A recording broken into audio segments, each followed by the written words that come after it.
Hello. Today we will be discussing chapter 2 of the book War Dispatches Indo Pak Conflict 1965 written by Lt Gen Harbakhsh Singh. This chapter is regarding the 15 core operations. We will be discussing this chapter under following heads. First is the background and the context of 15 core operations, enemy intentions and the initial infiltrations, major ops and the battles of 15 core, tactical and logistical challenges of 15 core ops, outcome of 15 core ops, then lesson learned from these operations. Now, regarding the strategic importance of J&K, J&K has always been the central theater of the conflict between India and Pakistan since 1947.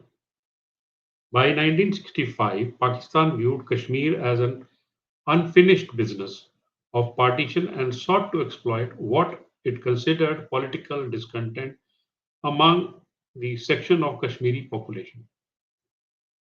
The terrain, with high mountains, valleys, and limited road communication, gave natural defensive advantage but also made infiltration possible. Control of mountain passes like Haji Pir, Uri, and the Tithwal was critical for both supply lines and the military maneuvers. This is a map as a ready reference for the seeing the area. So you can go through it separately. Take your time to go through it. Now the role of 15 Corps. 15 Corps was headquartered at in the JNK, was responsible for guarding the entire Kashmir Valley and adjacent area.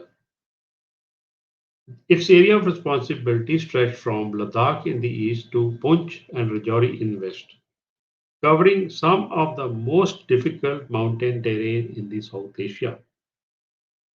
The Corps had to defend against both conventional attack across the ceasefire line and irregular warfare by the infiltrators. Pakistani strategy.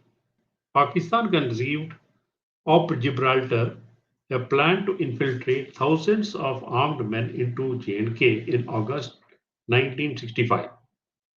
The objective was to incite an uprising among locals, cut off Indian army positions, sabotage communication lines, and create conditions for Pakistan to claim that people of Kashmir had risen against India. The infiltrators were trained in guerrilla tactics, armed with automatic weapons, and divided into groups codenamed after historic Islamic conquerors. The expectation was that India would be unable to respond effectively due to the terrain and dispersed forces, and that local population would side with Pakistan. So this map shows the various groups of infiltrators coming in, which are marked in red.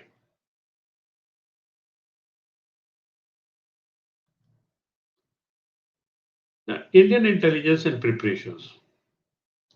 Indian intelligence had received indications of unusual activity along the ceasefire line. There were reports of Pakistani troop concentrations, increased recce and probing actions, then rumors of large scale infiltration. However, the scale and timing of the operational Gibraltar still came as a surprise to us. 15 Corps maintained a forward defensive posture with pickets and posts guarding the line, but was stretched thin due to the vast frontage and paucity of troops. Infiltration and Indian realization. The infiltration began in early August 1965 with Pakistani raiders attempting to penetrate deep into Indian territory. They targeted vital assets, road bridges, supply depots, telecommunication lines, and even tried to influence the local villages. The infiltrators were better equipped than the tribals raiders of 1947-48, but they lacked genuine support from the Kashmiris. Local people often reported their presence to the Indian army and undermining the Pakistani expectations. By mid-August, it became clear that Indians faced a large-scale coordinated infiltration across the ceasefire line. The terrain and the operational constraints. The Kashmir theatre presents unique challenges. High altitude ranging from 8,000 to 12,000 feet, narrow valleys and ridges limiting maneuvers of large formations, weather unpredictability, that is the rain, fog, and snow limiting visibility and air support, limited road infrastructure, making logistics and troops movement slow. These constraints made it necessary for 15 Corps to rely heavily on the small unit actions like the patrols, the mountain infantry tactics, and rather than massed armored or artillery actions. Psychological and political dimension. The conflict in Kashmir was not merely military but also psychological. Pakistan banked on the narrative of Kashmiri discontent. Indians relied on showing their resilience and the civilian cooperation. The Indian government directed that the infiltrators be neutralized while maintaining respect for the civilian population to prevent alienation. Internationally, Pakistani hoped to exploit the situation diplomatically and portraying the infiltration as people's revolt. Indian strategic response. Once infiltration was confirmed, the Indian Army under 15 Corps took offensive measures. Systematic search and destroy operations were carried out, strengthening of the road convoys and communications, launch of Operation Bakshi to clear the infiltration, plan to capture dominating features across the ceasefire line to deny Pakistani easy access. One of the example is the Haji Pir Pass. So this marked the beginning of the proactive Indian operations rather than a purely defensive stance. In short, the background context section of the 15 Corps operation shows that Pakistanis miscalculated both the support of Kashmiri locals and the Indian military preparedness. 15 Corps faced immense terrain and logistical challenges but remained in control. The infiltration campaign of Pakistan, that is called the Operation Gibraltar, set the stage for India's decisive counter operations, particularly the Haji Pir Pass and actions in Uri, Punch, and Taitwal sectors.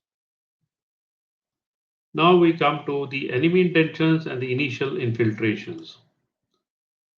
We will be discussing it in these heads. So the logic behind Operational Gibraltar by Pakistan.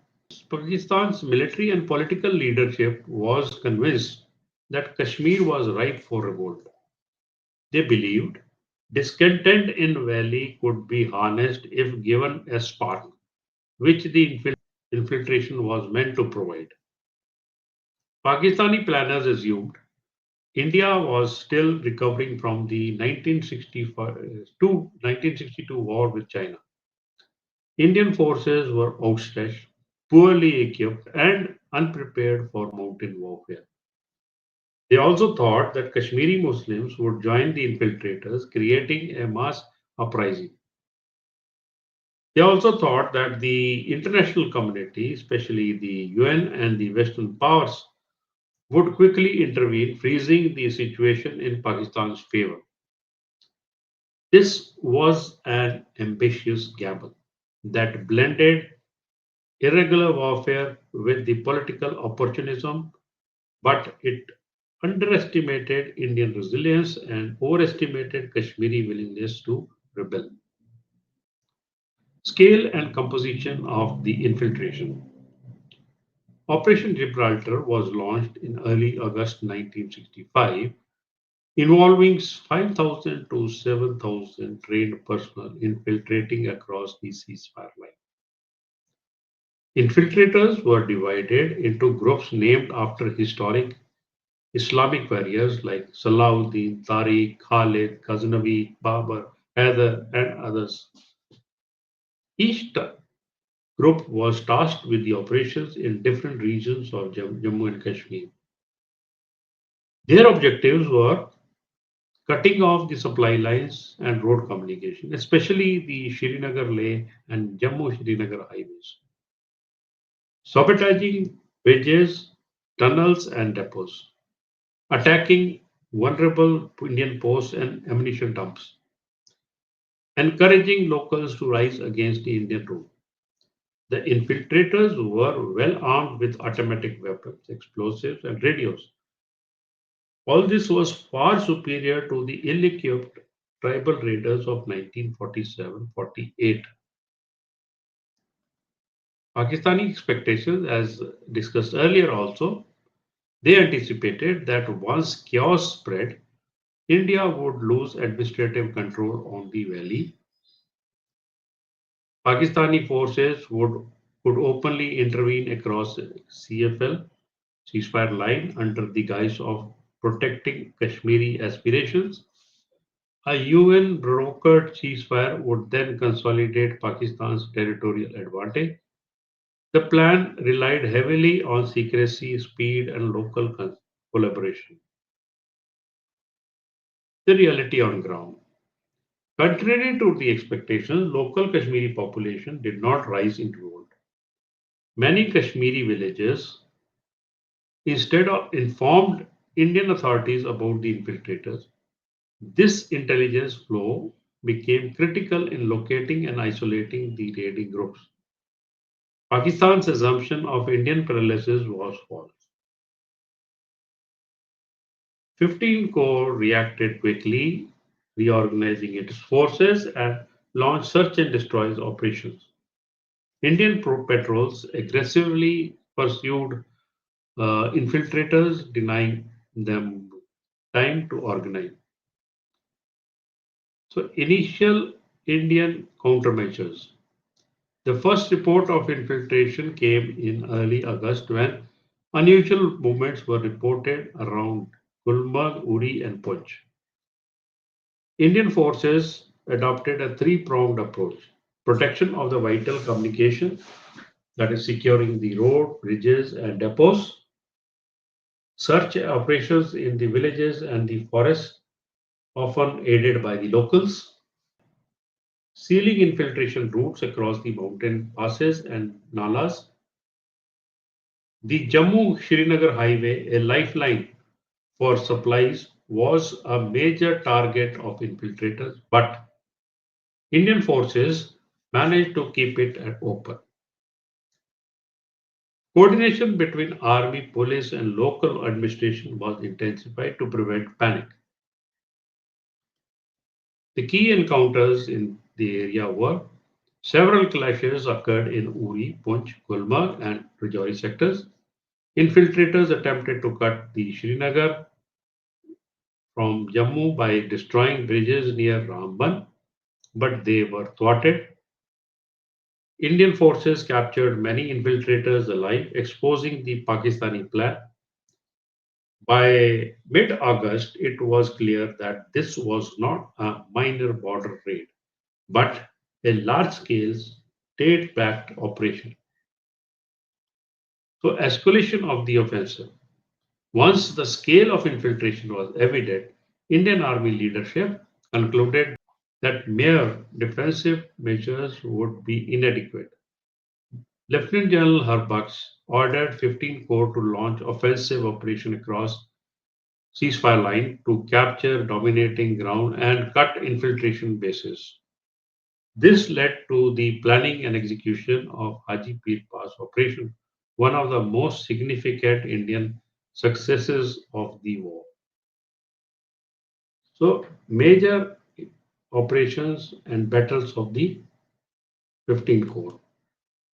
First is the capture of Haji Pir Pass. Strategic significance: Haji Pir Pass, at the height of 11,600 feet, connected Pakistan occupied territory with the Uri Punch Bulge. It was main route of infiltration into Kashmir. Its capture was essential to choke Pakistani raiders. Indian plan, codenamed Operation Bakshi, was launched on 26 August 1965. It was a two-pronged advance in which Force Rajput was to advance from south to from Punch side, one para brigade from north from the Uri side. Aim was to link up at Hajipir, cutting the infiltration routes. Fierce fighting in rain, fog, and steep slopes. Units displayed extraordinary endurance and climbing cliffs under fire. Pakistan's posts at Bedori and adjoining ridges were overwhelmed. The outcome was Hajipir was captured on 28 August 1965. This was a turning point, drastically reducing infiltration. The victory electrified Indian morale. Later, the pass was returned after the Tashkent Agreement, a point of lasting regret in the Indian military circles. Then the Uri Punch sector. Pakistan aimed to cut off Punch by isolating it from Indian mainland. Infiltrators targeted Punch Rajouri Road and the villages in the vicinity. Indian response was that units of 93 in Brigade carried out aggressive patrols.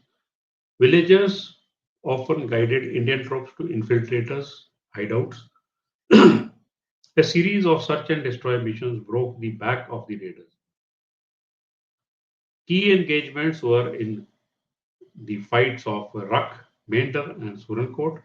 Indian forces inflicted heavy casualties on the Pakistani raiders or Pakistani infiltrators. Pakistani attempt to sever Punch failed completely. In the Punch sector, Akhnur lay under 10 Corps. Its outcome affected 15 Corps operations. Pakistani plan was to launch Operation Grand Slam on 1st September 1965, a major offensive with the armor and artillery to capture Akhnur, thereby threatening Jammu. The significance of which was this would have lead to cut off the India's lifeline to Rajouri and Punch, and this aimed to force India into defensive war. The course of battle: Pakistanis launched their 6 armored div and 7 infantry divisions. Initial Indian resistance was thin but stubborn. Delay in Pakistani advance and their sudden change of command mid-battle. Actually, what happened was General Musa replaced Major General Akhtar Ab Malik with General Yahya Khan.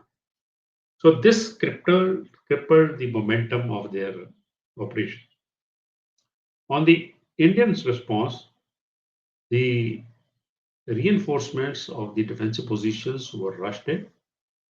Pakistan's thrust was slowed down and the offensive was stalled short of Akhnur. The effect of it all was on the 15 Corps was it relieved pressure on Kashmir, allowed Indian counteroffensive across the Indian international border in the Punjab, that is the Battle of Lahore and Sialkot sectors. We'll be covering this in these subsequent chapters. In the Kargil sector, infiltrators attempted to sever the Srinagar Road.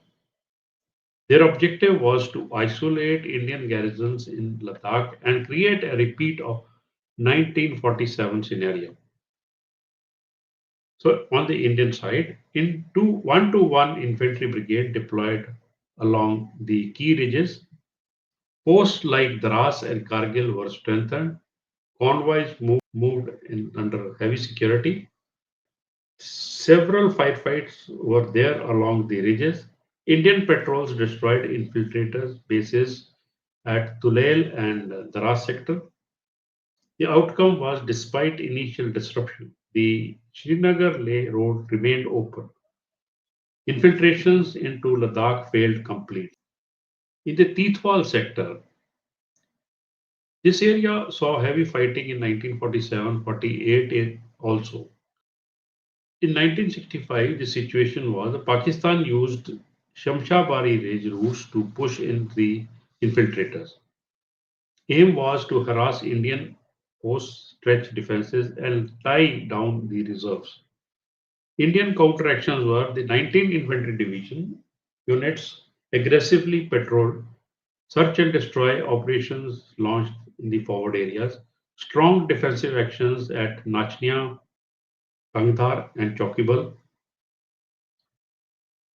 Result: Pakistani infiltrators suffered attrition. Tithwal front stabilized with the Indian dominance. In the other areas, like the Rajouri, Nashera, Handwara, and Gulmarg, Rajouri Nashera infiltrators tried to attack convoys and terrorize villages. They were beaten back by the local forces. Handwara, a few infiltrator groups penetrated deep but were wiped out by the cordon operations. In Gulmarg, infiltrators tried to target the tourist infrastructure and so panicked. Locals reported them, leading to successful neutralization of these infiltrators. Overall outcome of the major operations: 15 Corps successfully blunted Pakistan's Operation Gibraltar. Capture of Haji Pir Pass was the single greatest operational success, thus denying Pakistan its main infiltration route. In Uri, Punch, and Tithwal, infiltrators were eliminated with the local support. In Kargil, vital road links were secured.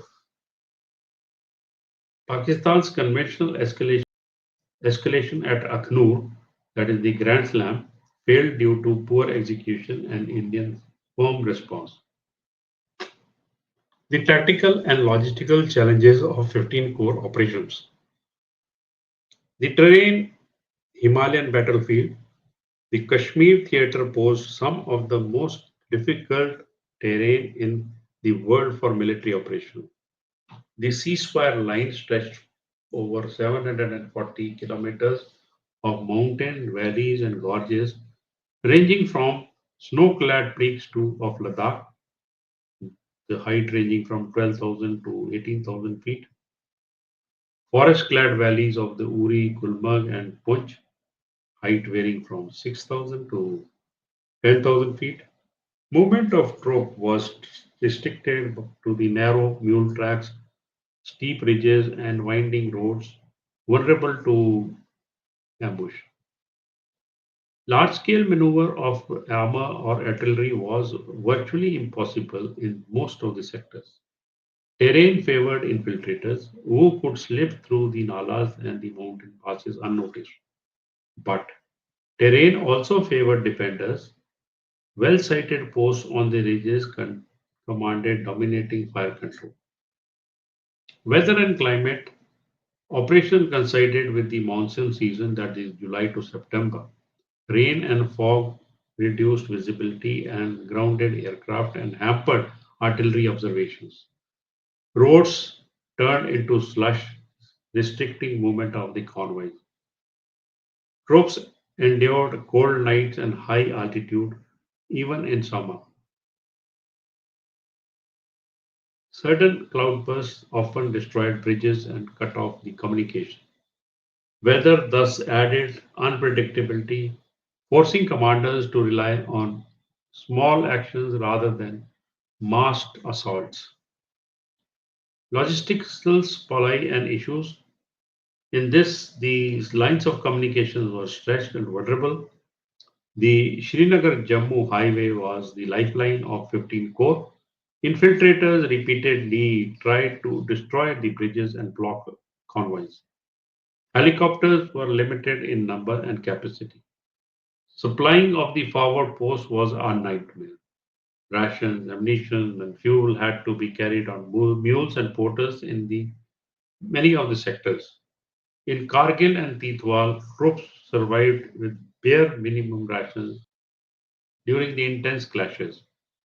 Artillery support was constrained. Moving heavy guns across mountains was slow and difficult. Ammunition expenditure had to be carefully controlled, and the casualty evacuation was also a challenge.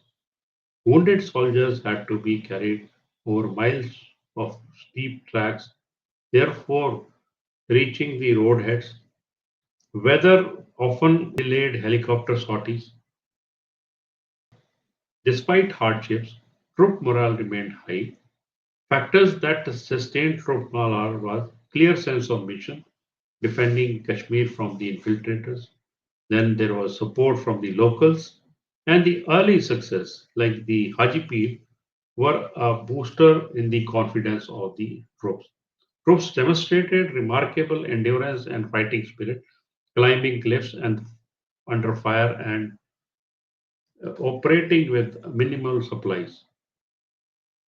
Psychological pressure was constant, like the fear of ambush during the night marches, fatigue from long patrols in the rain and fog, yet discipline and leadership kept the units intact. Command and control communication was limited. Wireless sets often failed in mountain valleys due to the terrain interference. Field telephones required miles of vulnerable cable. Commanders had to delegate authority to junior leaders company of in company or the platoon level engagements. Quick decisions were vital in old skirmishes, making junior leadership a decisive factor. Comparison of Indian and Pakistan adaptation. On the Pakistan side, the infiltrators initially had the advantage of surprise, carried lighter equipment, and moved swiftly, but they lacked sustained supply, and once cut off, they started starving and lost morale. On the Indian side, better acclimatization to terrain, being long deployed in the valley, they enjoyed the local civilian cooperation. Despite shortages, their defensive network and the coordinated logistics allowed them to endure. So the key outcomes of the 15 Corps Operation 1965 war were Indian gains. In this, we can say the most significant territorial success was the capture of Haji Pir Pass on 28th August 1965. It plugged the major infiltration route from Pakistan occupied Kashmir into Uri Punch. Its seizure was both a tactical and psychological triumph. Several forward posts and ridge lines along the Uri, Titwal, and Gulmarg sectors were secured. Indian forces also improved defensive depth around Punch, Rajouri, and Srinagar Leh.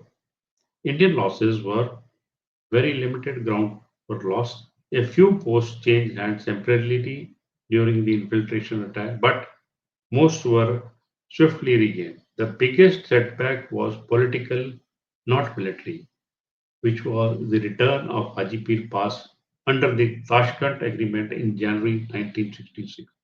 This negated one of the Corps' hardest won victories.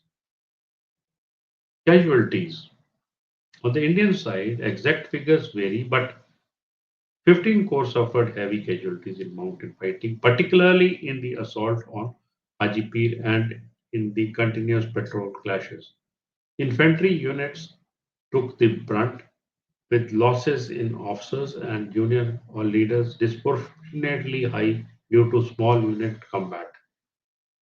On the Pakistani side, infiltrators sustained severe attrition, hundreds killed, or captured during ambushes and search operations. Many surrendered when cut off from the supplies. Pakistani Army's conventional forces in Akhnur and around Uri also suffered considerable losses during failed thrusts. Civilian casualties were relatively low, largely because of the locals resisted infiltrators and avoided large-scale confrontation with the Indian forces. Instead, civilians became vital informants for the Indian Army patrol. The strategic effect in J&K. Failure of Operation Gibraltar, Pakistan's infiltration campaign collapsed. The hope for Kashmiri uprising never materialized. Instead, Kashmiri villagers' cooperation with the Indian forces delegitimized Pakistan's claim of popular revolt. Indian morale boost. Every victory, especially Haji Pir, gave Indian soldiers and the civilians in Kashmir renewed confidence. The army showed it could not only defend but also seize initiative in difficult terrain. Escalation of the war. Pakistan's failure to infiltration led it to escalate with the Grand Slam, which was a thrust towards Akhnur on 1st September. India, in response, opened the international border in Punjab, expanding the conflict into full-scale war. Thus, 15 core operations were the trigger for the wider 1965 war. Political and diplomatic dimensions. Despite battlefield success, the Tashkent Agreement, January 1966, forced India to vacate captured areas, including Hajipir. This was viewed by soldiers and commanders as a strategic setback as infiltration routes reopened. Militarily, however, 15 Corps had demonstrated the resilience of Indian infantry, the futility of Pakistan's proxy war model, India's ability to control Kashmir under severe pressure. So the long-term lessons were terrain dictated the counter-infiltration required holding dominating features across the CFL, not merely guarding the line. Local civilian cooperation proved a force multiplier. Pakistan realized infiltration without conventional support could not succeed. India realized political compromises like vacating Haji Pir could negate hard-won battle. Overall lesson learned on the Indian Army's performance, operational success, 15 Corps contained infiltration and regained the initiative with offensive action, demonstrated adaptability and moving from defensive counter-infiltration to deliberate assault operation. Morale and fighting spirit, troops fought with high morale despite harsh conditions. Instances of extraordinary courage in the mountain warfare could be seen. Civil military population actively supported Indian forces. Civil military cooperation became a decisive factor in locating the infiltrators. Outcome was the overall performance of Indian infantry was commendable, showing the determination and flexibility under stress. Coordination issues, inter-service coordination, air support was hampered in valley due to the weather, lack of dedicated reconnaissance, and communication delays. Greater integration with Air Force could have made the interdiction of the infiltrators base more effective. Interagency coordination. Civil police and intelligence services initially underestimated the infiltration threats. Army bore the brunt of the detection and neutralization, though later police im- support improved. Command and control. Wireless and telephone links were unreliable in mountains. This forced the decentralization of command, but also created delay in coordinating multi-brigade operations. Strength highlighted adaptability. Quick shift from the static defense to offensive raids and capture of dominating features could be seen. During leadership, company and platoon level commanders displayed initiative and courage in small unit actions. Civic support to villagers' cooperation gave the Indian Army critical intelligence superiority over infiltrators, resilience in logistics. Despite long supply lines, 15 Corps maintained essential supplies, ensuring operation continued without collapse.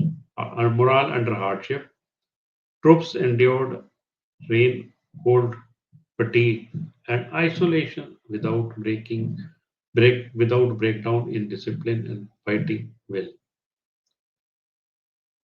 Weaknesses exposed. Intelligence gap.